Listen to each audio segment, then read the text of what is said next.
এখানে দেখতে পাচ্ছি খেজুর গুলো পাখিতে খেয়ে খেয়ে ফেলেছে, বাচ্চা কাচ্চারাও কুড়িয়ে নিয়ে যায়। আর আমাদের পুকুরটা শেয়ার করছি তোমাদের সাথে। গাছটা কি চেন, এটা হচ্ছে ডুমুর গাছ। দেন আমি জুম করে দেখাচ্ছি, নিচে নামবো না। কত বড় গাছ হয়েছে এটা আমাদের বাড়ির সামনে। অনেক গাছ আছে, এগুলো খেতেই হয়। আগেকার যুগের মানুষেরা তো খেতে, এখনও আমার মার বললে খাবে হয়তো। আর এখানে দেখো, দেন এটা হচ্ছে আমাদের পুকুর, যেটা তোমাদের সাথে শেয়ার করছি। আমাদের মাছের আর কি পুকুর, মাছের যেটা জল কমে গেছে, মেশিন দিয়ে দিতে হবে। বুঝতে পেরেছো সবাই?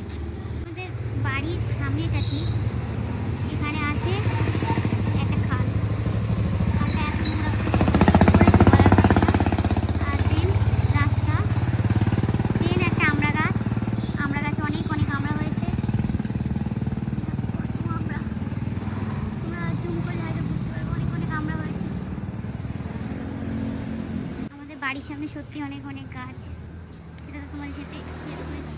বাড়ি বেশি গাছ বেশি, বাড়ির থেকে গাছ বেশি। আর এটা তেঁতুল গাছ, এটা কিন্তু এমনি এমনি হয়েছিল। আর এটা সত্যি অনেক তাড়াতাড়ি ধরেছে, কারণ এটা কলের ঠিক আমাদের কল যেখানে আছে, কলের মানে নালা দিয়ে আসে জল, সেই কারণে এটা আরও ভালো ধরে গেছে। আর এটা সেদিনকেই লাগিয়েছে এই সন্না গাছটা। বাড়ির সামনেটা দেখতে পাচ্ছ কত সুন্দর, কিন্তু জামা কাপড়ে টাল করেছে আর কিছুই না। পেয়ারাটা আমার খাওয়ার ইচ্ছা হচ্ছে, কিন্তু পারতে পারছি না। ভাবছি কী করে করা যায় এই পেয়ারাটা। অনেক সুন্দর পেয়ারা ধরেছিল, কিন্তু পেয়ারার কি সাথে সাথে পোকা লেগে যাচ্ছে। তোমরা যদি মানে বলবে যদি কোনো অপশান থাকে, অনেক কিছু। একটা পেয়ারা পেরে নিয়েছি, কিন্তু এ দেখো সাথে সাথে যে এটা হয়েছে গাছে পোকা লেগে গেছে, স্প্রে করার টাইম পাইনি। তাই আমি আরেকটা পেয়ারা পেরে নিয়েছি, কারণ ওটা খারাপ হয়ে গেছিলো, পুরো খাওয়া যাচ্ছিল না। তো এটা খাওয়া যাবে। কি সুন্দর কালার।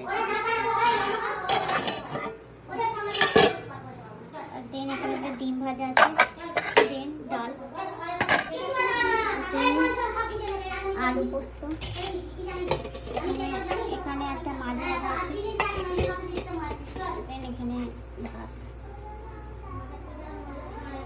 আর এত রান্না কারণ অনেক লোক ফ্যামিলিতে। ডাল হয়েছে,